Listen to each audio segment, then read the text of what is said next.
Ola se rendait en bus à une réunion importante et était très nerveuse. Tout s'est mal passé depuis le matin. Le directeur n'approuvait pas les absences du personnel et elle avait eu du mal à obtenir la permission de quitter le travail plus tôt, promettant de travailler en 2 équipes le lendemain. Une grave tempête de neige faisait rage à l'extérieur, provoquant des embouteillages et des perturbations terribles. Les parents de son fiancé Dwight l'attendent dans un restaurant coûteux pour une réunion. Elle doit se rendre à l'autre bout de la ville et craint de ne pas arriver à temps. La famille de Dwight n'est pas ordinaire, ce sont de riches hommes d'affaires. Le père de Dwight possédait une grande entreprise et son caractère, selon les rumeurs, était épouvantable, tandis que sa mère était connue pour être une lionne sociale. La pauvre fille n'avait rien de décent à se mettre. Elle supplia son amie de lui donner une belle robe de soirée et enfila un manteau léger par-dessus. Elle passa un long moment à frotter ses vieilles bottes d'automne avec de la crème pour les rendre plus belles. Il y avait peu de monde dans le bus par un temps pareil, mais en regardant par la fenêtre les fortes chutes de neige, les passagers étaient heureux d'être au chaud dans le salon plutôt qu'à l'extérieur. Un homme âgé est monté à l'un des arrêts. Il grelottait de froid et secouait la neige de son chapeau et de ses manches. Il a ensuite fouillé dans la poche de sa vieille veste pour y trouver de la monnaie. Il a retourné la poche et elle était trouée.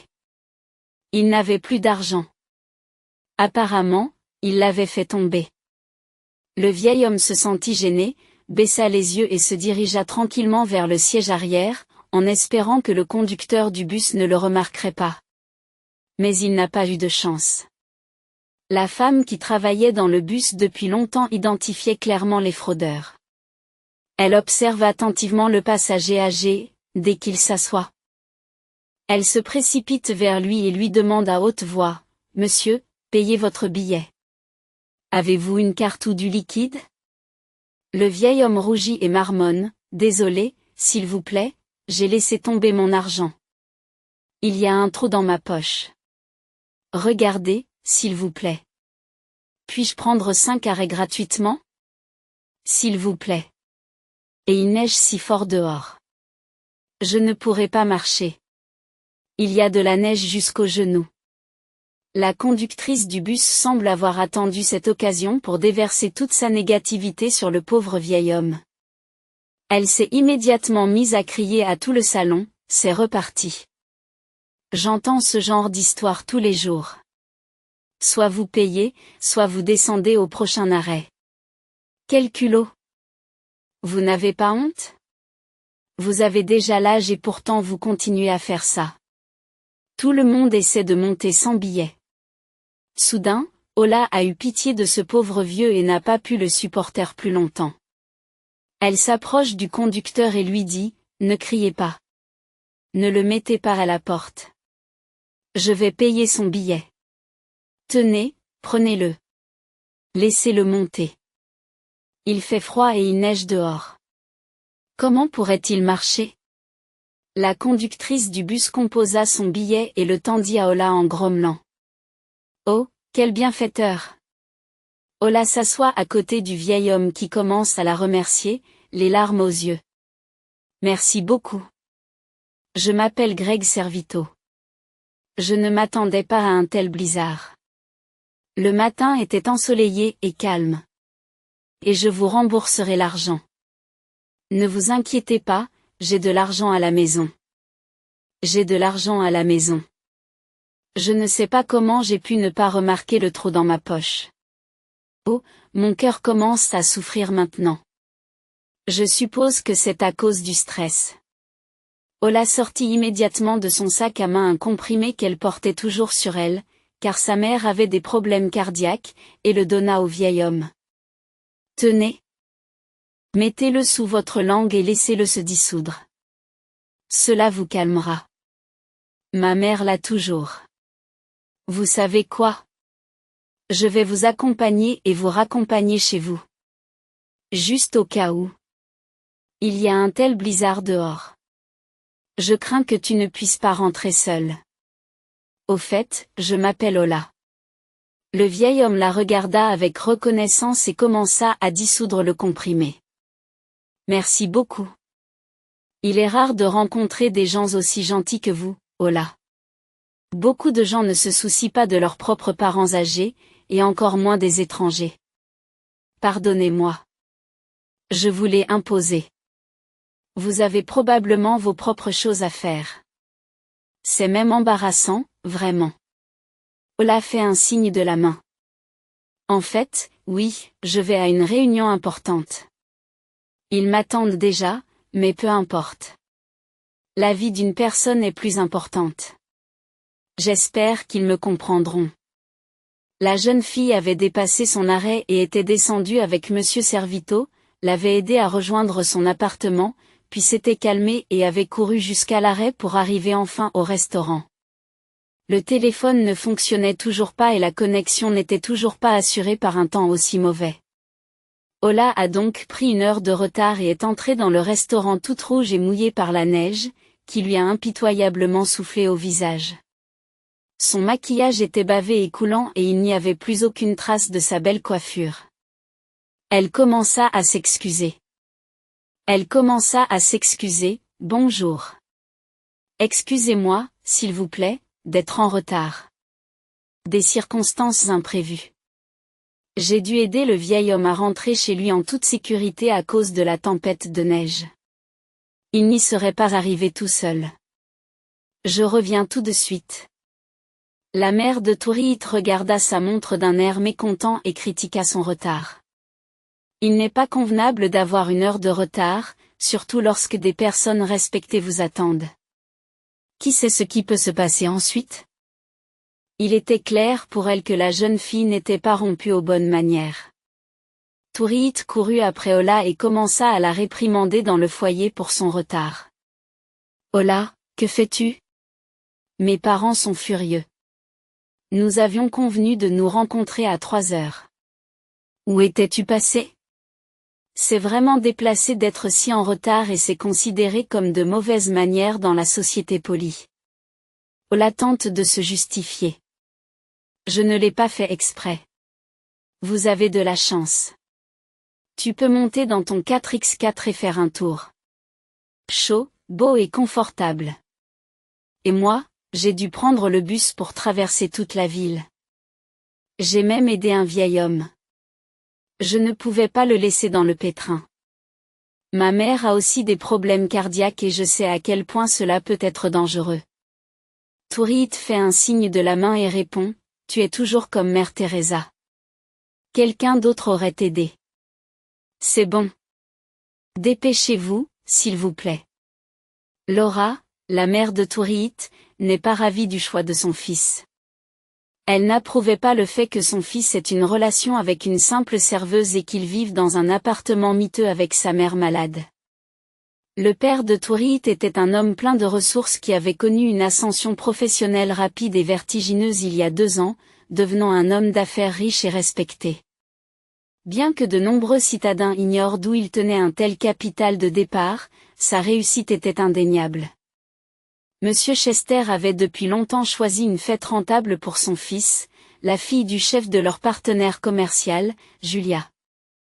Il rêvait de fusionner les entreprises et marier son fils serait la meilleure solution. Mais la fille de Dwight a surgi de nulle part et a fait capoter tous les plans. C'est pourquoi les parents de Dwight voulaient absolument se débarrasser d'elle. C'est pourquoi ils ont organisé cette rencontre de leur propre initiative, notamment dans un restaurant coûteux, et ont commandé les plats les plus exotiques. Huîtres, homards et poissons japonais. Ils étaient sûrs que cette campagnarde n'avait aucune idée du nom de ces plats ni de la façon de les manger. Ils espéraient qu'elle serait humiliée devant tout le monde et que leur fils la quitterait lui-même. Et tout se passa comme il l'avait prévu. Ola est restée assise, rouge comme un homard bouilli, et n'a bu que de l'eau. Elle ne savait pas comment utiliser les pinces et les brochettes pour découper le homard, et elle ne savait pas non plus quoi faire avec les huîtres, car ils ne servaient pas ce genre de mets dans leur café. Outre les parents de Dwight, des amis de la famille, des snobs tout aussi prétentieux étaient assis à la table. Face à eux, Ola avait l'air d'une pauvre orpheline. Dwight, pour une raison inconnue, était assis en face d'elle, et non à côté. Soudain, Lara demande avec sarcasme, « Hola, chérie, pourquoi n'essaies-tu rien? Les huîtres sont fraîches et je les recommande vivement. Ou bien tu n'aimes pas les fruits de mer ?» La jeune fille rougit encore plus et répond, « Eh bien, je n'aime pas trop ça. Et j'ai déjà mangé à la maison. » La future belle-mère continue de se moquer d'elle. « Eh bien, comme tu veux. Dis-moi, Hola, où étudies-tu? Quelle université? Quelle faculté? Où exercez-vous déjà votre profession? Car mon fils est silencieux et je n'arrive pas à lui arracher un mot. Et nous aimerions savoir avec qui Dwight a l'intention de lier son destin. » Hola rougit à nouveau et explique, « Il se trouve que ma mère est très malade. Elle a des problèmes cardiaques.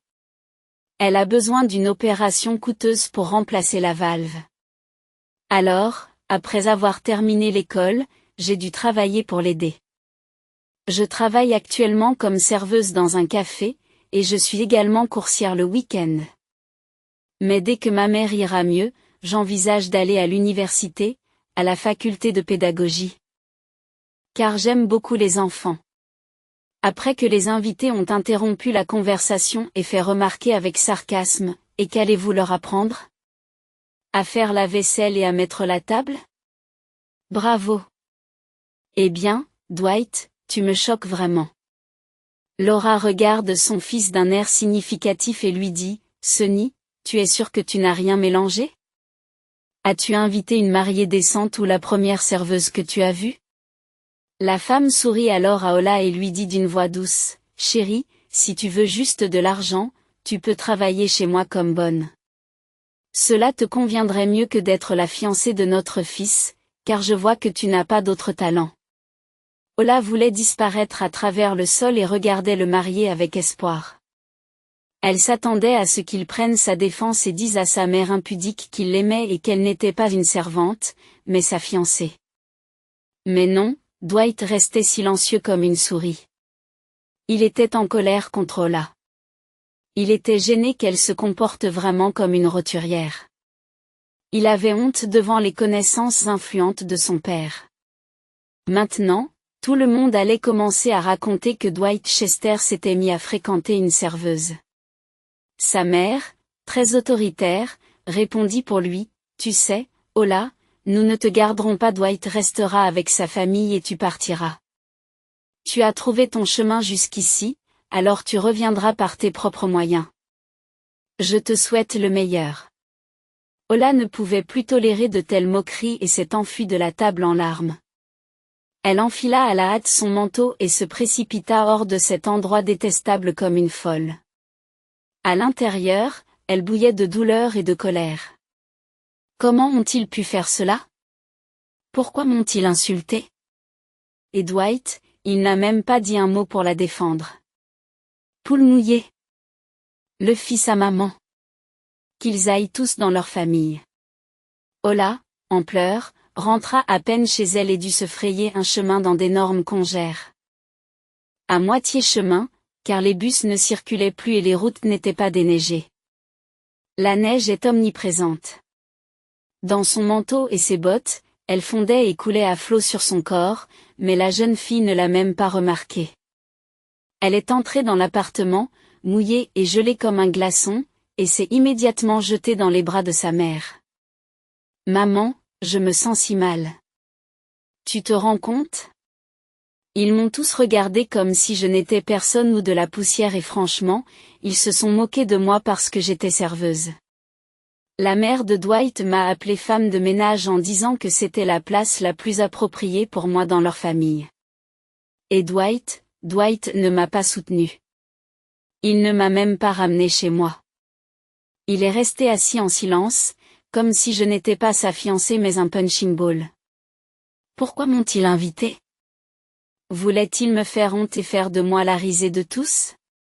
Et ils ont réussi. Je ne lui pardonnerai jamais cette honte. Qu'il aille en enfer.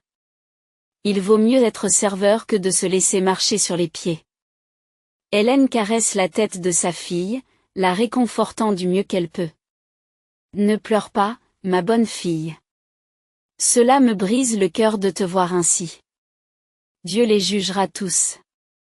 Quant au marié, je te dis depuis longtemps qu'il n'en sortira rien.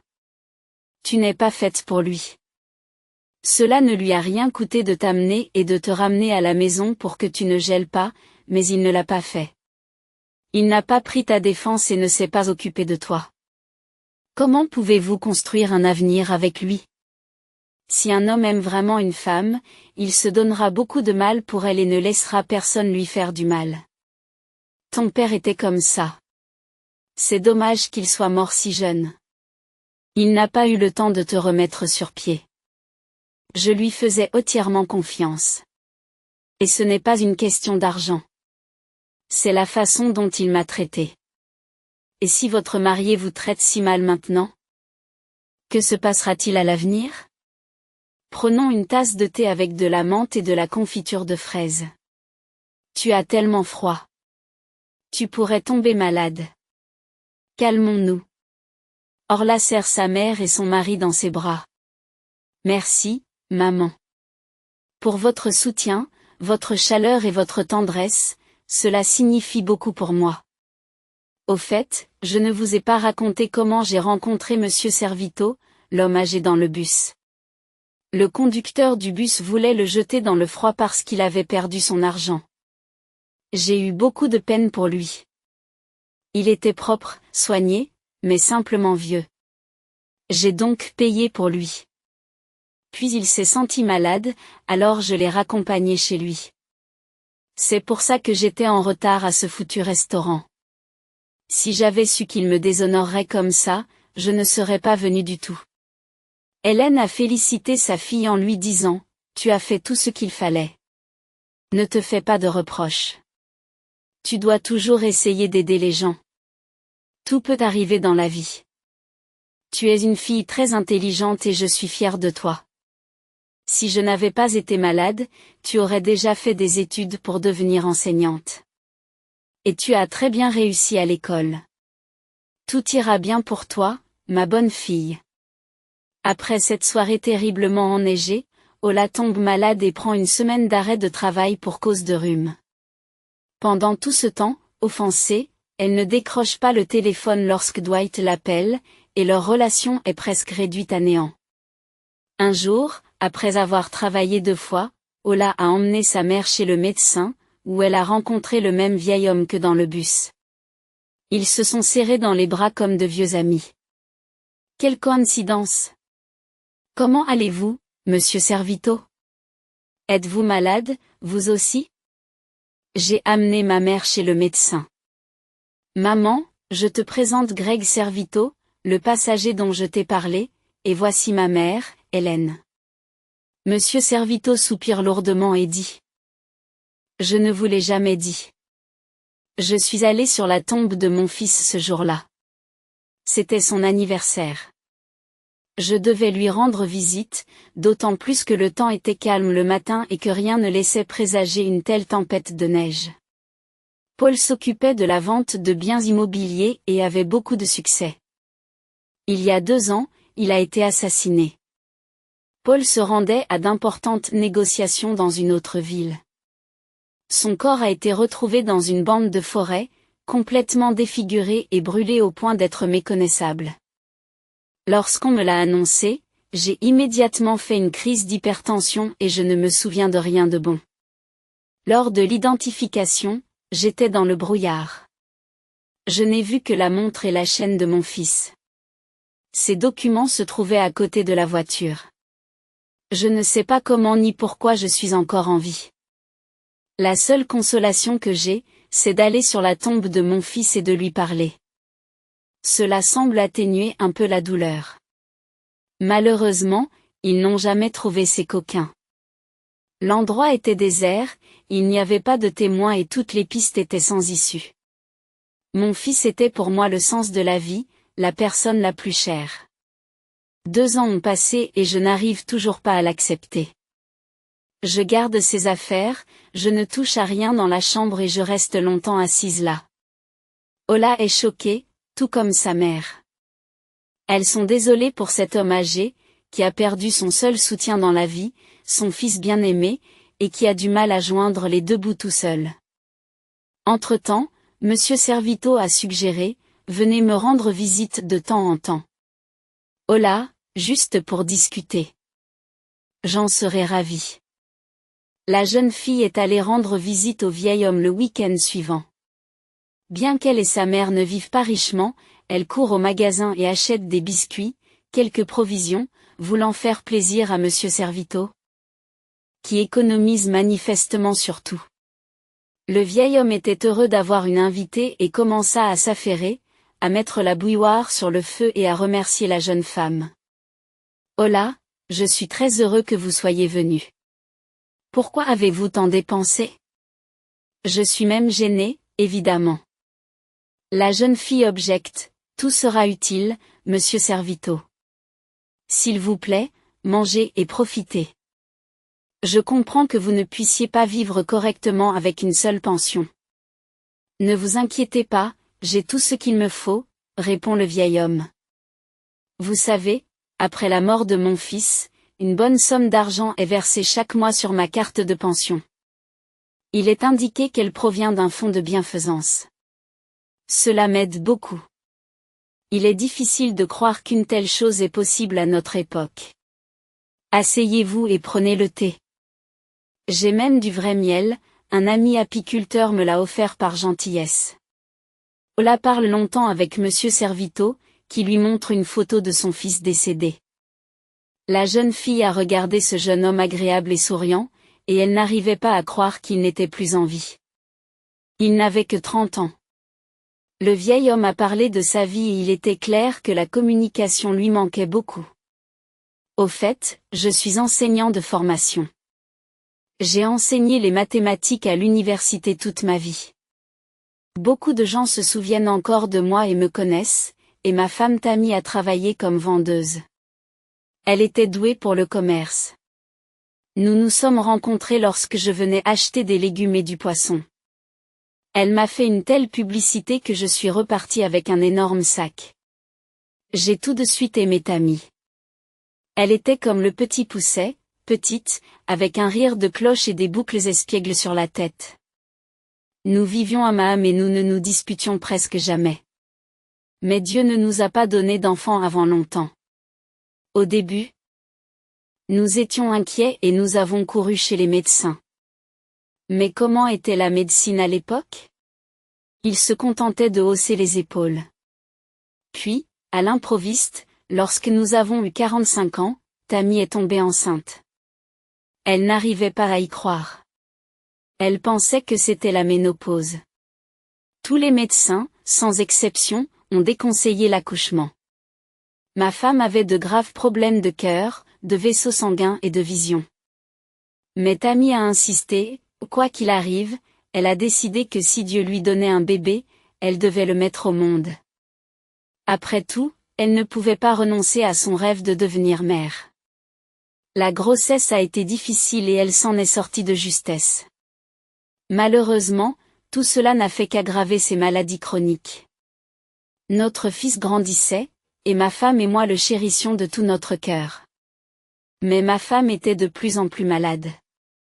Elle séjournait souvent à l'hôpital et son état ne cessait de se détériorer. Et lorsque notre fils Paul a eu 10 ans, ma Tammy bien-aimée est décédée. J'ai pleuré et souffert, et ma mère a manqué à mon fils. J'avais l'impression qu'on m'avait coupé un bras ou une jambe. C'est dire à quel point ma femme et moi étions devenus proches. Juste avant son décès, aux soins intensifs, ma femme m'a dit, « Tu sais, Greg, si tout pouvait être changé, je ne changerais rien. Paul est la plus grande joie de ma vie et je n'ai aucun regret. Ne l'oublie pas. Prends soin de notre fils et fais tout pour le rendre heureux. Je vous aime tous les deux énormément. » Après ces mots, j'ai pleuré toute la nuit. Je n'arrêtais pas de me dire, pourquoi est-ce arrivé ?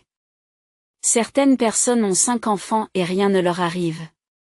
Et voilà que nous n'avons qu'un seul enfant, dont la santé a été fortement ébranlée. Mon fils et moi avons commencé à vivre seuls. J'ai remarqué que Paul avait d'un côté commercial, qui se manifestait par de petites choses depuis l'enfance. C'était probablement quelque chose qu'il avait hérité de sa mère. J'ai décidé de l'envoyer étudier le commerce et la gestion, et cela a porté ses fruits. Il a obtenu son diplôme avec mention et a commencé à développer son entreprise. Il a commencé par le commerce de détail, en ouvrant quelques stands, puis il s'est peu à peu développé. Il a commencé à s'occuper d'immobilier, achetant des appartements délabrés, les remettant en état, puis les revendant à un bon prix ou les louant. Avec le temps, il a même ouvert une agence. Il ne gaspillait pas son argent pour des choses insignifiantes et investissait tout dans son entreprise. Il y a 2 ans, il était sur le point de rencontrer l'un de ses partenaires pour une opération très risquée. Il allait vendre toute son entreprise et investir dans une agence. J'ai essayé de le dissuader et de lui demander de bien réfléchir, mais il ne m'a pas écouté. Après la mort de mon fils, son entreprise est tombée entre de mauvaises mains et je me suis retrouvée sans rien. Avez-vous l'intention de vous marier? Une fille aussi belle et gentille ne peut pas rester seule longtemps. Avez-vous un fiancé? Je suis devenue triste. Tout s'est effondré entre mon fiancé et moi. Nous venons de 2 mondes différents. Je ne suis qu'une serveuse, et il est le fils d'un homme d'affaires. Nous nous sommes rencontrés par hasard lorsqu'il a laissé tomber son portefeuille à la banque et que je le lui ai rendu.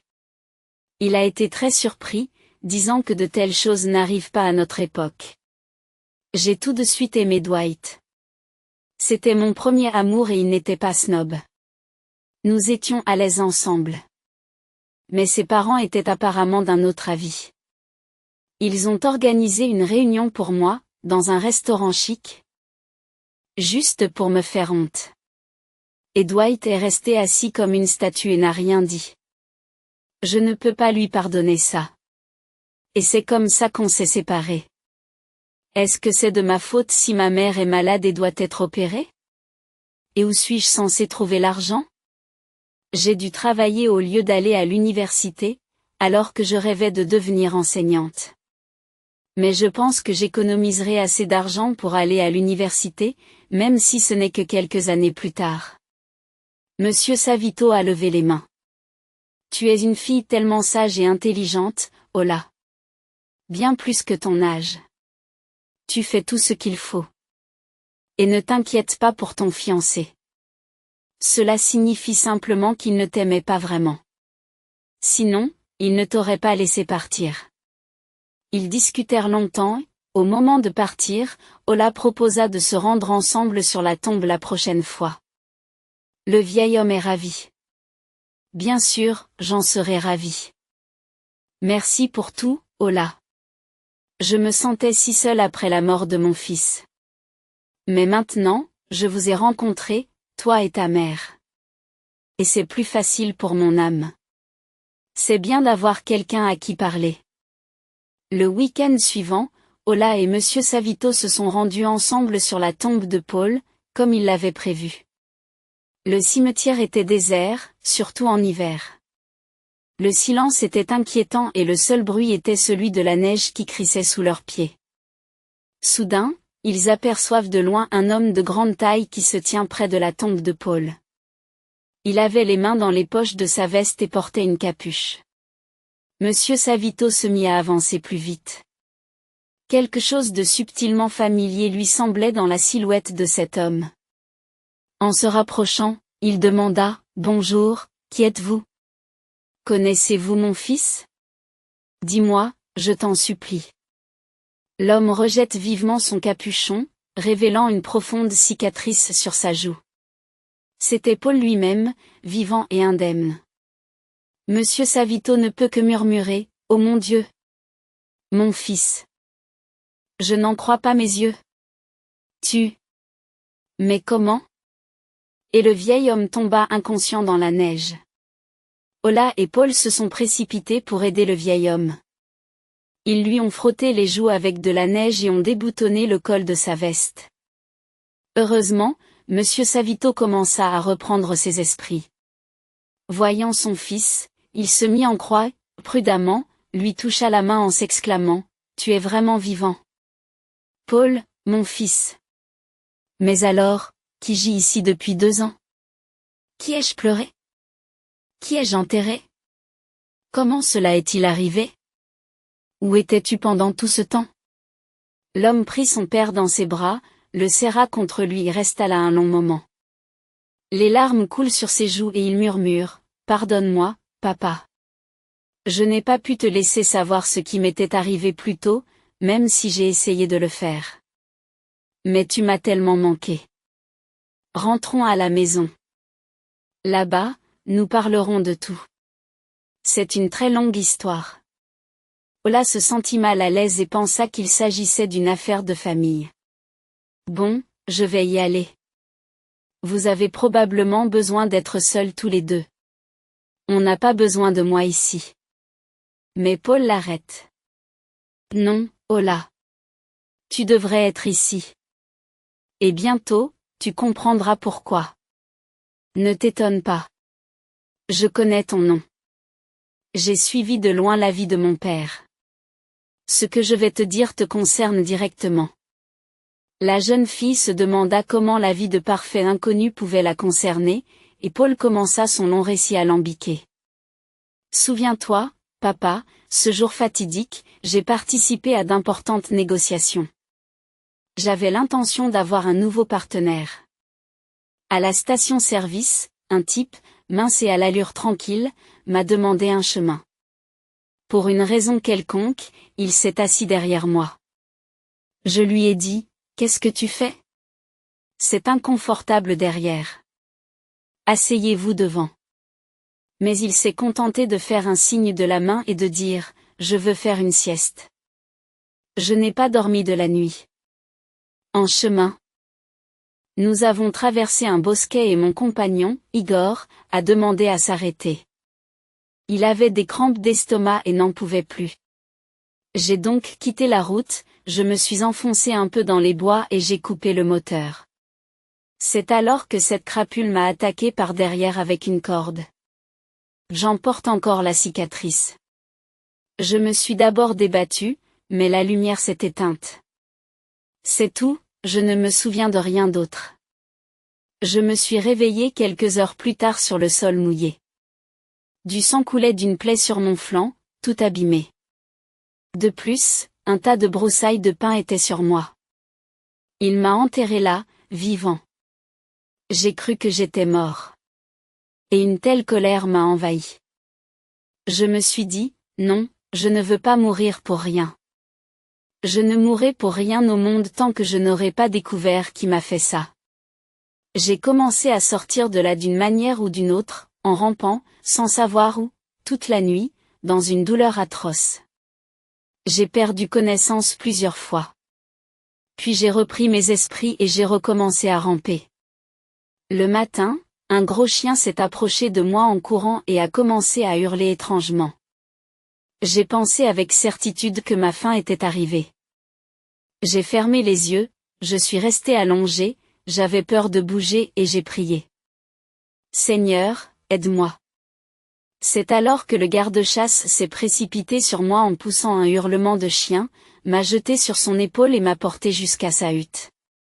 Je l'ai supplié de ne pas m'emmener à l'hôpital. Ils me trouveront là-bas et m'achèveront. Si je meurs, enterre-moi dans les bois, s'il te plaît. Et j'ai de nouveau perdu connaissance. Je ne me suis réveillé que 2 jours plus tard. Les blessures étaient graves. L'homme s'est occupé de moi pendant longtemps. Il m'a fait des piqûres d'antibiotiques, m'a fait boire des infusions et m'a fait toutes sortes de compresses. Je lui dois beaucoup. 6 mois se sont écoulés. J'étais si faible que je ne marchais presque plus. Je suis resté allongé, et quand je me suis senti mieux, je suis retourné tranquillement en ville. J'ai commencé à vous aider parce que j'avais de l'argent dans un endroit secret. J'étais presque économe, j'économisais et cela m'aidait. Et voici ce que j'ai découvert. Il s'avère que le type qui était assis à côté de moi dans la voiture, Igor, était un tueur à gages. Ils l'ont payé très cher pour se débarrasser de moi. Il pensait s'être débarrassé de moi et m'avait laissé dans les bois. Mais le type était très avide d'argent, alors il m'a tout pris jusqu'au dernier fil, et a mis ma montre, ma chaîne en or, ma veste en cuir, et bien sûr, il a pris mon portefeuille avec de l'argent. Et il a décidé de transférer la voiture dans un autre endroit, plus loin, pour brouiller les pistes. Mais c'était sans compter sur une chose. Son client lui-même nous suivait. Il voulait s'assurer que le travail était fait, et aussi se débarrasser de l'artiste, pour ne pas le payer, et pour qu'il n'y ait pas d'yeux et d'oreilles supplémentaires. Ola n'a pas pu résister et a demandé, alors, qui était le client? Quel genre de monstre ferait une chose pareille? Je n'arrive pas à comprendre. Paul lève le doigt et répond, le client, Ola, c'était Michael Chester. Il était censé être mon nouvel associé, mais il a essayé de me tuer, a repris mon entreprise et mes biens et a vécu comme un roi. J'ai fait toutes les recherches. La jeune fille pâlit et dit, ce n'est pas possible. C'est le père de Dwight. Tu en es sûr, Paul? Les Chester se vantent d'avoir une famille modèle et d'être des hommes d'affaires de la haute société. Ils m'ont humilié. Ils disent, je ne suis pas à leur niveau. Monsieur Chester a-t-il vraiment eu recours au meurtre? Paul sourit tristement et dit. Ce n'est pas du tout un homme d'affaires respectable.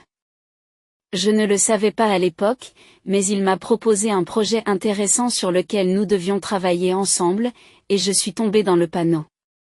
Je me suis fait l'avoir et il a tout pris pour lui. Ensuite, il est monté très vite avec mon argent. J'ai rassemblé toutes ces informations petit à petit, et j'ai déjà tout un dossier de preuves. Il ne me reste plus qu'à revenir dramatiquement à la vie et à forcer cette crapule à avouer, puis à aller voir la police avec ça. Monsieur Savito a secoué la tête et a dit, quel homme terrible à l'âme noire.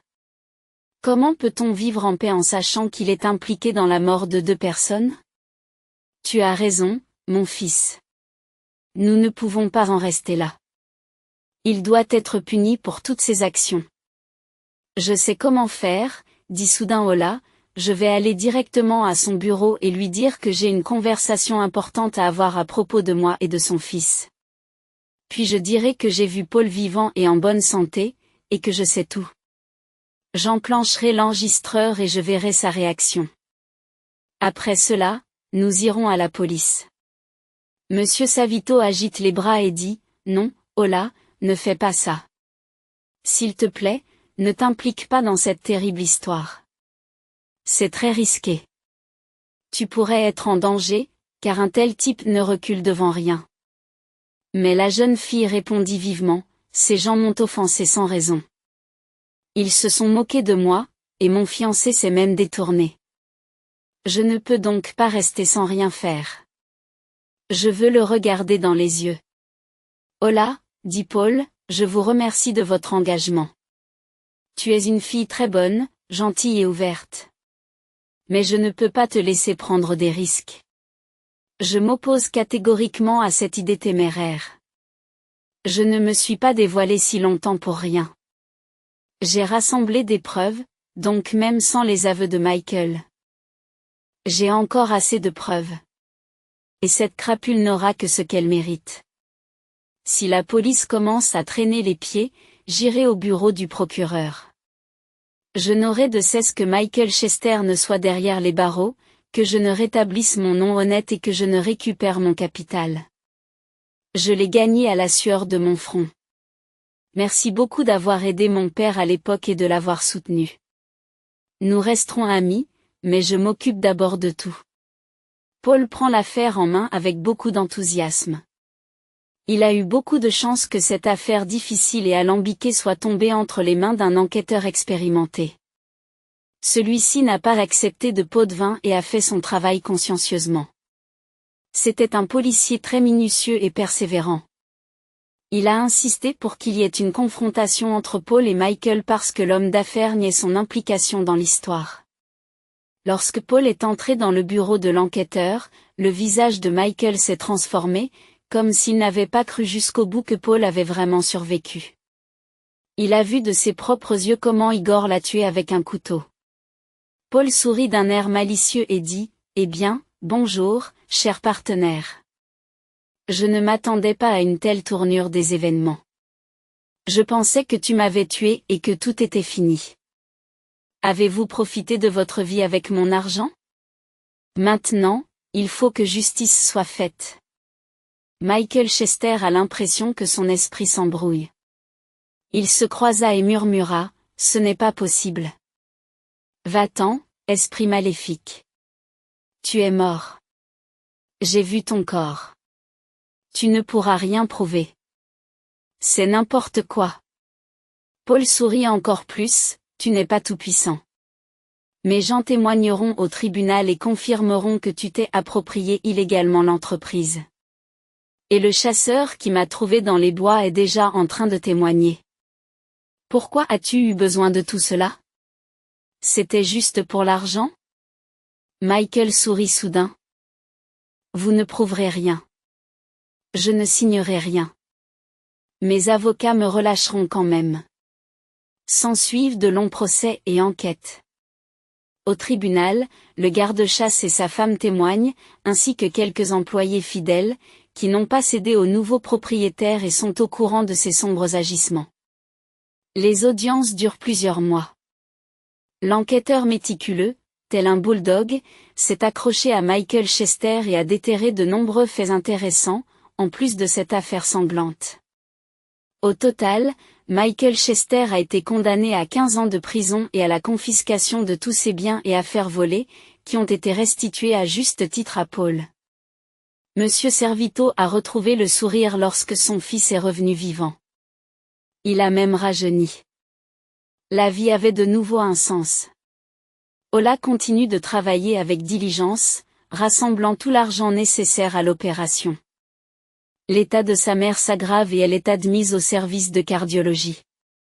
Le temps joue contre elle et un quart de la somme n'a pas encore été accumulé.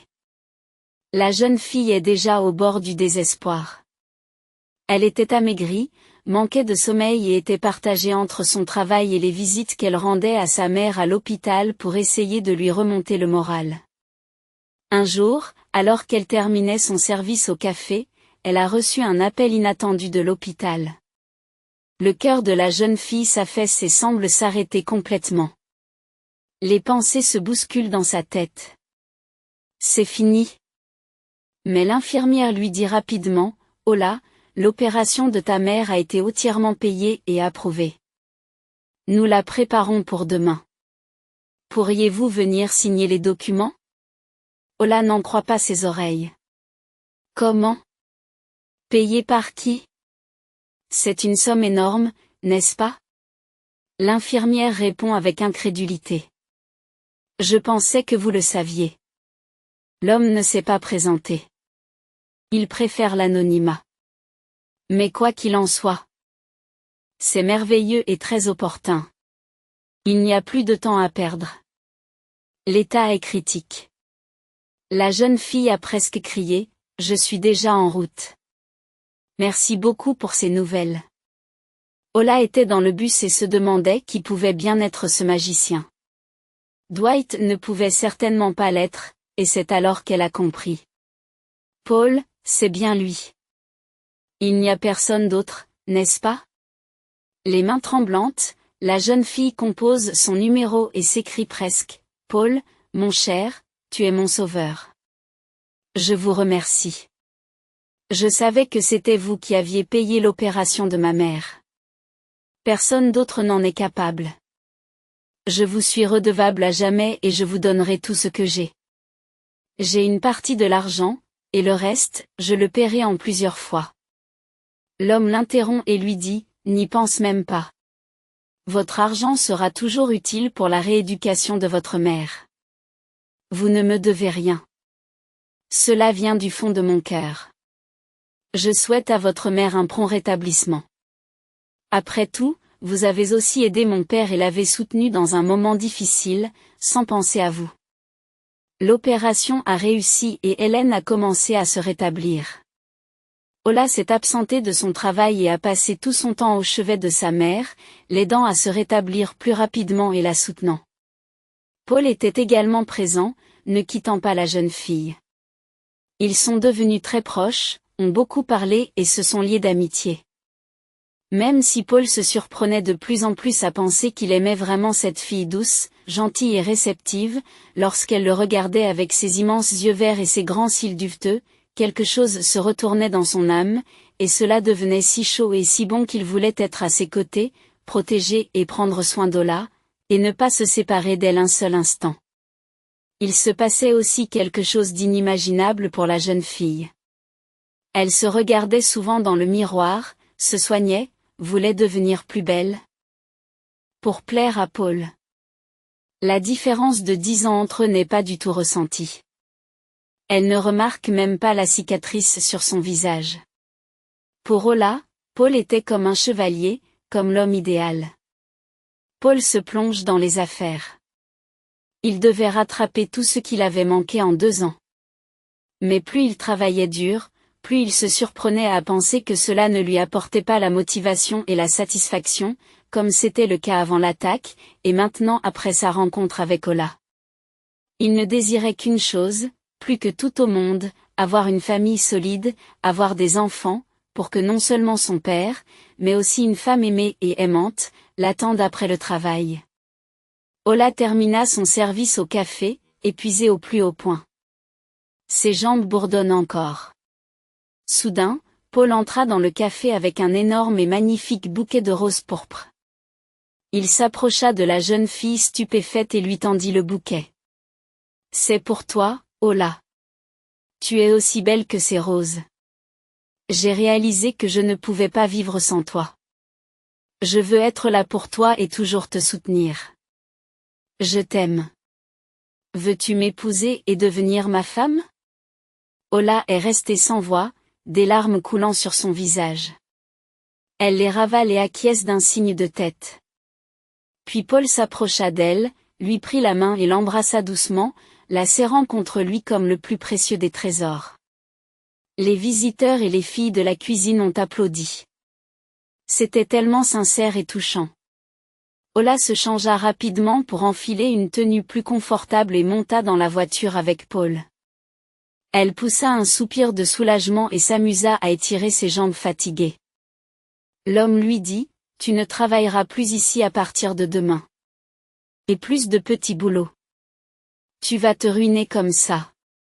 Je veux que tu étudies, que tu fasses le métier dont tu rêves et que tu profites de la vie. Au lieu de t'épuiser. Et ne t'inquiète pas pour l'argent. Mes revenus seront suffisants pour tout le monde. Que aimerais-tu étudier ? » Ola regarda Paul avec gratitude et dit, « J'aime beaucoup les enfants et j'aimerais devenir professeur ou éducateur. C'est reposant pour moi d'être avec les enfants. » Merci, Paul. Tu es comme un bon magicien qui est entré dans ma vie grise et qui a réalisé mes désirs les plus chers et les plus inassouvis. Vous êtes le meilleur. L'homme a été très heureux d'entendre des paroles aussi chaleureuses et sincères. Son cœur battit plus vite et il dit résolument, « Demain, nous irons nous promener en yacht sur la rivière. Je vous promets une mer de positivité. J'ai trouvé un itinéraire et la nature y est merveilleuse. Tu vas certainement l'aimer. En outre, le temps est parfait. C'est un péché de rester à la maison. » Ola passa un long moment à se préparer. Anticipant sa rencontre avec Paul, elle voulait lui faire plaisir. Elle enfila une longue robe légère et fluide en tissu aéré, laissa tomber ses longs cheveux et mit des sandales d'été avec des attaches à la cheville. Paul attendait sa nouvelle fiancée sur la jetée du yacht club. Son cœur a battu la chamade lorsqu'il a vu Ola de loin. Elle ressemblait à une princesse, fraîche, belle et impossible à quitter des yeux. L'homme avait tout préparé avec soin. La table était déjà dressée à bord du yacht avec du champagne, des amuse-gueules et des fraises fraîches et parfumées. Une agréable musique romantique sortait des haut-parleurs et le couple partait pour un voyage romantique. Ce fut un moment inoubliable. Ola avait l'impression d'être entré dans un conte de fées. Ils ont bavardé gaiement, bu du champagne, admiré la nature et se sont embrassés passionnément. Et puis Paul n'a pas pu résister. Il a pris sa bien-aimée dans ses bras et l'a portée jusqu'à la cabine. Ola s'est abandonné et ils ont été pris dans le tourbillon de la passion. Paul, contrairement à son ex-fiancé Dwight, ne lui a pas promis des montagnes d'or ni lu de poèmes. Il a simplement tout fait ce jour-là pour la rendre heureuse. Il a prouvé son amour par des actes et cela en valait la peine. Depuis ce jour, le couple ne s'est plus jamais séparé. Ola a quitté son emploi au café et est entrée à l'université au département pédagogique. Son rêve est enfin devenu réalité. Elle aime assister aux cours et passer les examens et devient rapidement l'une des meilleures élèves de sa classe. Paul a décidé d'acheter une maison en dehors de la ville et d'y installer tout le monde. Il y avait beaucoup d'espace et chacun avait sa propre chambre. Monsieur Servito et Hélène sont devenus amis, ils aimaient parler de la vie ensemble et ont même aménagé un petit jardin et un parterre de fleurs pour qu'ils ne s'ennuient pas. Ils étaient tous deux heureux que les destins de leurs enfants se soient croisés et qu'Ola et Paul soient désormais ensemble. Ola était absolument heureuse car Paul était devenu tout pour son mari, son père et son ami. Il était le plus sage, le plus compréhensif et le meilleur à ses yeux et pour Paul, Ola était comme sa muse. Il ne pouvait pas vivre sans elle comme sans air. Quant à Dwight, après que sa famille a été envoyée en prison avec confiscation, lui et sa mère se sont retrouvés à la rue sans un sou. Toutes leurs cartes et tous leurs comptes ont été bloqués et les soi-disant amis et connaissances de la haute société ont immédiatement disparu et ne voulaient plus rien savoir de cette famille appauvrie à la réputation ternie. L'homme a dû trouver d'urgence un emploi pour survivre, mais qu'est-ce qu'il sait faire? Que valait-il à lui seul? Il s'est avéré que sans un papa influent, il n'était personne, zéro et pas du tout fait pour la vie. Ils ont loué un modeste appartement dans la banlieue avec les économies restantes et maintenant, la mère réprimande sans pitié Dwight, exigeant qu'il trouve quelque chose. Cette femme était habituée au luxe et à la richesse et il lui était désormais insupportable de se morfondre dans la pauvreté. Mais personne ne prenait Dwight sans expérience et après l'histoire de la résurrection de Paul et l'implication du père de Dwight dans le meurtre, toutes les portes se fermaient immédiatement, souvent sans explication. Dwight se souvenait souvent d'Ola, regrettait de l'avoir tant embarrassée, ne la soutenait pas et pourtant elle l'aimait pour lui-même, non pas à cause de son argent ou de la position de son père, mais sincèrement, du fond du cœur. Le jeune homme n'en pouvait plus. Il a craqué et s'est mis à boire, d'abord sporadiquement, puis de plus en plus souvent, se contentant de petits boulots occasionnels pour joindre les deux bouts et menant une existence misérable. D'un bel homme sûr de lui et brutal, il ne restait plus aucune trace. Il n'était plus qu'un simple ouvrier dans un centre commercial ou sur un marché, portant une casquette, un jean bon marché des soldes et un t-shirt. Un jour, Dwight déchargeait un camion de meubles, la sueur lui montait aux yeux et son dos se brisait. Du coin de l'œil, il aperçoit un couple qui entre dans le centre commercial, un homme solide dans un costume coûteux, âgé d'environ 35 ans, et une jeune fille magnifique dans une robe élégante, mais qui discute joyeusement de quelque chose. La jeune fille semble douloureusement familière à Dwight et il s'en rend compte. C'est Ola, mon ex-fiancée. Mon Dieu, comme elle a changé et comme elle est devenue belle. D'une simple fille à une magnifique princesse. Seigneur, quel idiot j'étais. Comme j'aimerais être à la place de sa compagne, la câliner comme avant, sentir ses cheveux et lui dire ces mots importants, je t'aime. Je t'aime. Dwight est submergé par la colère. Il n'en pouvait plus et a rattrapé le couple. Lorsqu'il apprit que l'homme était Paul, il se mit à crier, alors, toi aussi? Tu as volé ma fiancée. Tous mes problèmes sont dus à toi. Ola est à moi. Elle était ma fiancée. J'étais riche et prospère et tout le monde me respectait. Mais maintenant, je ne suis plus personne. Tout est de ta faute. Tu vas comprendre maintenant. Les gardes se précipitent immédiatement sur Dwight, le repoussent et crient, qu'est-ce que tu fais? Tu n'as pas encore dessoulé? Sors d'ici. Ils se tournent ensuite vers Paul et Ola et leur disent, nous nous excusons pour cette situation gênante. Nous allons tout de suite faire partir ce chahuteur. Ola observait la chute de Dwight, ivre, et n'arrivait pas à croire que c'était lui. Paul se contenta de sourire amèrement et répondit, « Ton argent, ton père affamé, est allé tuer des gens. Ses mains sont couvertes de sang jusqu'au coude. Et ce n'est pas moi, mais lui qui est responsable de tout.